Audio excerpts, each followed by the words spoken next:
Today I'm sewing and sharing a sweet and simple flutter sleeve blouse by Tiana's Closet.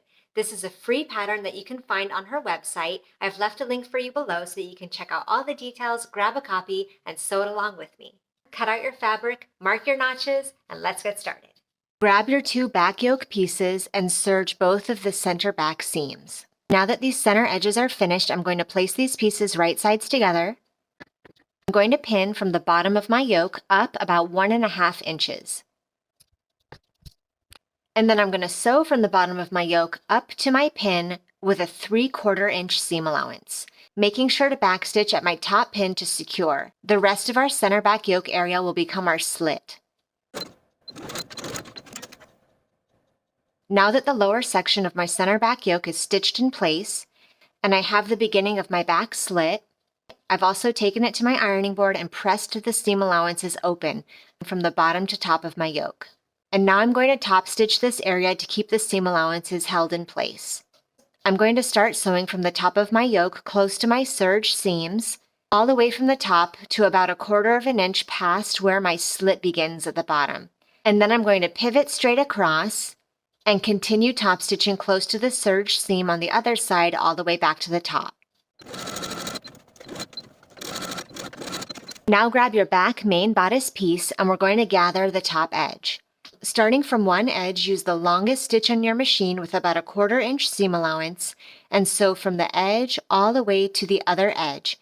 Make sure to leave tails of thread on either end so that you have threads to pull for gathering. Now that I've sewn my basting stitches into the top portion of my back bodice, I'm ready to attach it to my back yoke.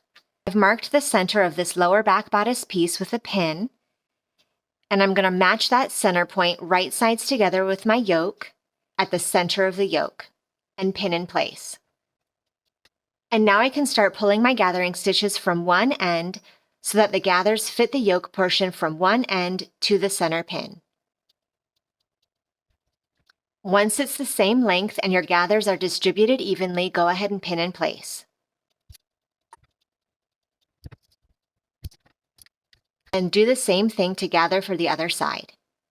And once it's all gathered and pinned together, take it to your machine and sew this seam with a 3/8 inch seam allowance.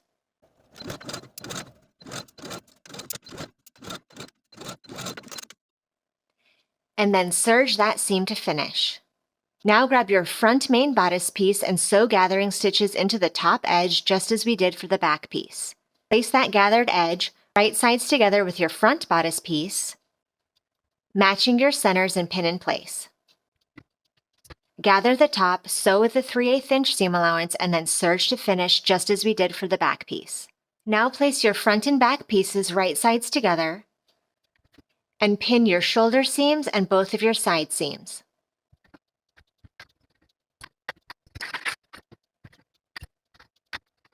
And then sew your shoulder seams and both of your side seams with a 3/8 inch seam allowance.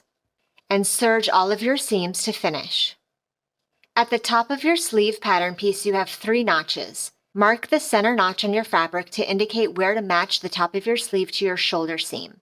The outer notches will also help us place the sleeve into the armhole seam. For now, we're going to use these transferred markings to gather the top of our sleeve.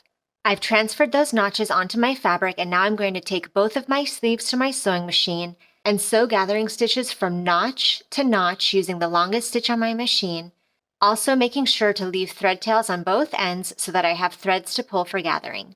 Now that the top of my sleeve is gathered, I'm going to place it right sides together and pin my underarm seam. I'm going to sew this seam with a 3/8 inch seam allowance and then serge the edges to finish, and do this for both sleeves. Now I'm going to grab my bodice piece and one of my sleeves and place the sleeve and the bodice together, matching the underarm seam and the shoulder seams, and pinning in place. Now I'm going to match the notch of my armhole with the notch on my sleeve and pin in place. Now I'm going to continue to pin from the underarm seam to the notch because this portion of the sleeve will not be gathered.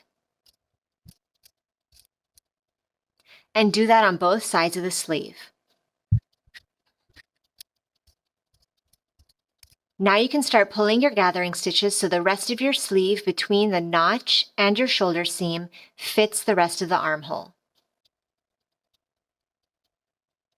Once that sleeve material is gathered and it fits that portion of the armhole, go ahead and pin in place. And do the same gathering on the other side of your shoulder seam. Now that I have my sleeve pinned into that armhole, I'm ready to sew. I'm going to take it to my machine and sew with a 3/8 inch seam allowance.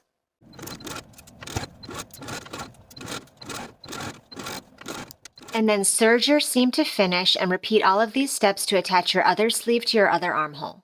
Now my sleeves are attached, and at this point I'm going to go ahead and do the hems for the sleeves and hem all along the bottom of the garment as well.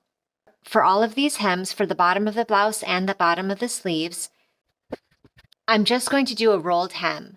So I'm going to take this to my sewing machine and I'm going to fold the material up about 1/4 inch and roll that material again over on itself another 1/4 inch and edge stitch very close to this top fold all the way across.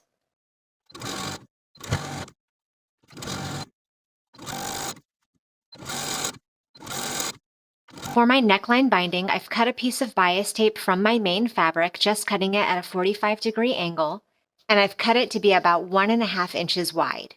And now I'm ready to start applying it to my neckline. Starting at one of the center back slits, I'm going to align the raw edges of the binding and the neckline, allowing the material of my binding to overlap this center back area by about 1/2 inch, and pin in place. I'm going to continue pinning this binding in place all around the neckline.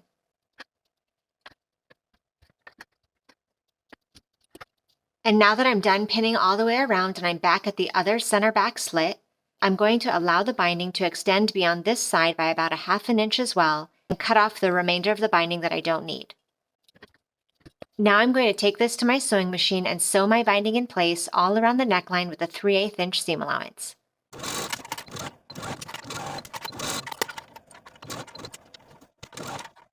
Now that I've sewn this binding to the neckline, I've also taken it to my ironing board, and from the outside of the garment, I've pressed this binding up so that I have a nice clean seam here on the outside.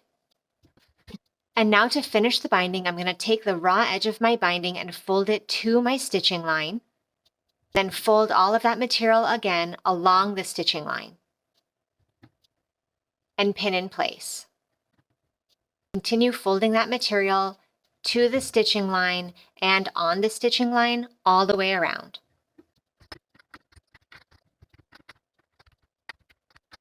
Now I've pinned that neckline all the way around, and once I get to both of my center back edges, I'm going to take the extra material of the neckband that I allowed to extend beyond the neckline. I'm going to tuck it underneath this center back slit so that that extra material is now sandwiched between the rest of the neckband and that center back seam, and pin in place. For my button loop for the back of my blouse, I've chosen to use a small strip of fabric that I'm going to fold in half and fold in half again and then sew shut. I've cut my strip about 3/4 inch wide and maybe about 5 inches long. We won't need it to be this long, but I want something to hold on to on either end as I sew the narrow strip closed after I'm done pressing. So I've taken it to my ironing board and I've pressed it in half the long way. Now I'm going to take it back to my ironing board and press each of the long edges to that crease.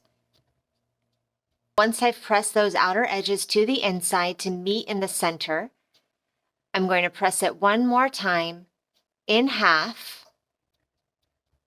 to make a narrow strip for the button loop and to conceal the raw edges. Now I'm going to take it to my sewing machine and sew these folded edges together all the way across.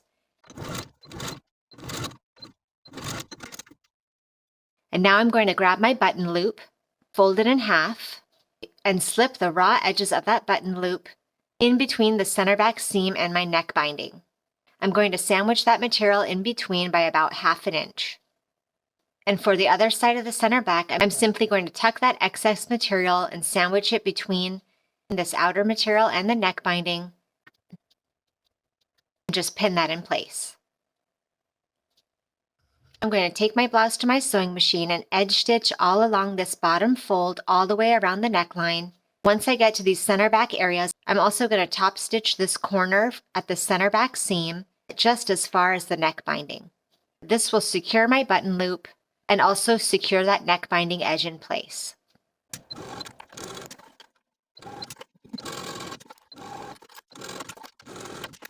And now using a needle and thread, I'm going to sew the button to the other side of my center back slit, opposite my button loop. I'm just going to place my button in the top corner of my center back and sew that button in place. Once you have that sewn in place, you're all done with your blouse. Thank you for watching this sew along. Make sure to check out my other videos for more great sewing inspiration, and I'll see you in the next video.